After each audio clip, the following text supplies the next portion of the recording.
بھارتی سینما کی خبروں اور فلمز کے لیے ایک نام بالی ووڈ بھی استعمال کیا جاتا ہے، لیکن کیا آپ جانتے ہیں کہ یہ نام کیسے وجود میں آیا اور بھارتی فلم ساز اور ناقدوں کی بڑی تعداد اسے کیوں ناپسند کرتی ہے؟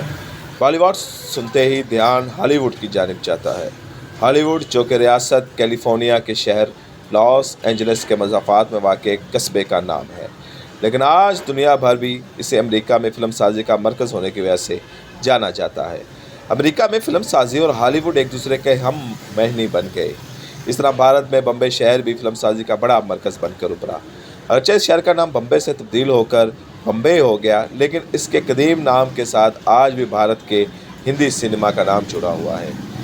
ہندی سینما کے بارے میں لکھنے والے کئی مصنفین کے مطابق اس وقت کے بمبئی میں فلموں کی خبریں دینے والے صحافیوں نے 1960 کی دہائی میں ہندی سینما کے لیے بالی ووڈ کا نام استعمال کرنا شروع کیا تھا۔ یہ امریکہ میں فلمی صنعت کے مرکز ہالی ووڈ کے آغاز میں بامبے کے ابتدائی حروف شامل کر کے بنایا گیا نیا نام تھا۔ بعض مصنفین کے نزدیک اس سے قبل مغربی بنگال کا علاقہ ٹولی کنگ فلم سازی کا ایک بڑا مرکز تصور ہوتا تھا اور اسے بھی ہالی ووڈ کی طرز پر ٹولی ووڈ کہا جانے لگا۔ اس لیے ہندی سینما کے لیے بالی ووڈ کا نام ٹولی ووڈ کے نام سے متاثر ہو کر بنایا گیا۔ اس نام کو پہلی بار استعمال کرنے کے بھی کئی دعوے دار ہیں۔ فلمی صحافی ونودا کولا کا دعویٰ ہے کہ سب سے پہلے انہوں نے ایک میگزین میں اپنے کالم کے لیے آن دی بالی ود بیٹ کا مستقل عنوان استعمال کیا۔ بعض مصنفین کے نزدیک فلم ساز اور گیت نگار امت کھنہ نے ہندی سینما کے لیے نام ایجاد کیا تھا۔ جنوبی ایشیا کے فن و ادب پر کتابوں کی مصنف الاکان جیریا اپنی کتاب انڈرسٹینڈنگ آف ہالی ووڈ میں لکھتی ہیں کہ وقت کے ساتھ ساتھ امریکہ اور برطانیہ میں ہندی فلموں کے بھڑکیلے ملبوسات اور رقص کا خاص انداز بالی ووڈ کے نام سے منسلک ہو گیا۔ کہنا ہے کہ 1961 میں نکات ملک راج آنند نے غیر سنجیدہ خراب کہانی اور فلم میں کہانی کے جھول چھپانے کے لیے گانوں کے استعمال کی نشاندہی کے لیے بالی ووڈ کا نام استعمال کیا، جس کے بعد یہ نام تنقید کے طور پر استعمال ہونے لگا۔ الکان جیریا کے مطابق اپنی مہم فہم کے باوجود ہندی سینما کے لیے ہالی ووڈ کا نام استعمال ہوتا رہا اور 1980 کی دہائی میں اس کا استعمال اتنا بڑھ گیا۔ البتہ 1990 کے بعد بھارت کے انگریزی میڈیا میں انڈین سینما یا ہندی سینما کے لیے بالی ووڈ کا لفظ ایک طرح سے رائج ہو گیا تھا۔ اس سے جڑا تنقید یا منفی کا تاثر بھی ختم ہو چکا تھا۔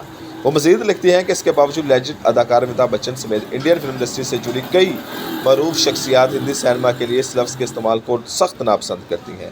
ان کے خیال میں بالی ووڈ سے یہ تاثر ملتا ہے کہ ہندی سینما ہالی ووڈ کا مرہون ملت ہے یا اس کی ذیلی شاخ ہے۔ بھارتی نژاد برطانوی صحافی میربوس اپنی کتاب بالی ووڈ ہسٹری میں لکھتے ہیں کہ بمبئی میں بالی ووڈ کے لفظ کو بھونڈا مذاق سمجھنے والوں کی کمی نہیں ہے۔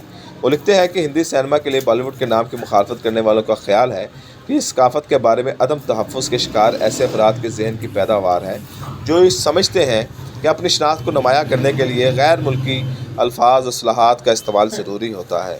مصنف اشیش راجہ دھگیشا کی کتاب a very short history of Indian cinema کے مطابق اگرچہ ہندوستان میں 1912 میں بننے والی خاموش فلم راجہ ہریش چندر کو نقطہ آغاز قرار دیا جاتا ہے اور یہ فلم بنانے والے دھنی راج گوندپالکے کو بابا ہندوستانی سینما تسلیم کیا جاتا ہے، تاہم مصنف کے مطابق ہندوستان میں فلم سازی کا آغاز اس سے قبل ہو چکا تھا۔ اس اعتبار سے بالی ووڈ کے فلم سازی کا مرکز بننے سے پہلے ہی ہندوستان کے مختلف خطوں میں فلم سازی شروع ہو چکی تھی۔ اشیش راجہ دھگیشا کا کہنا ہے کہ یہی وجہ ہے بہت سے اداکار لکھاری فلم ساز بالی ووڈ کے لفظ کو بے وجہ نکالی قرار دے کر مسترد کرتے ہیں۔ تاہم ان کے مطابق بھارت میں اسلام کی حیثیت کچھ بھی ہو، ہم ایک انڈسٹری کے طور پر بین الاقوامی سطح پر بالی ووڈ انڈین سینما کی شناخت سمجھا جاتا ہے۔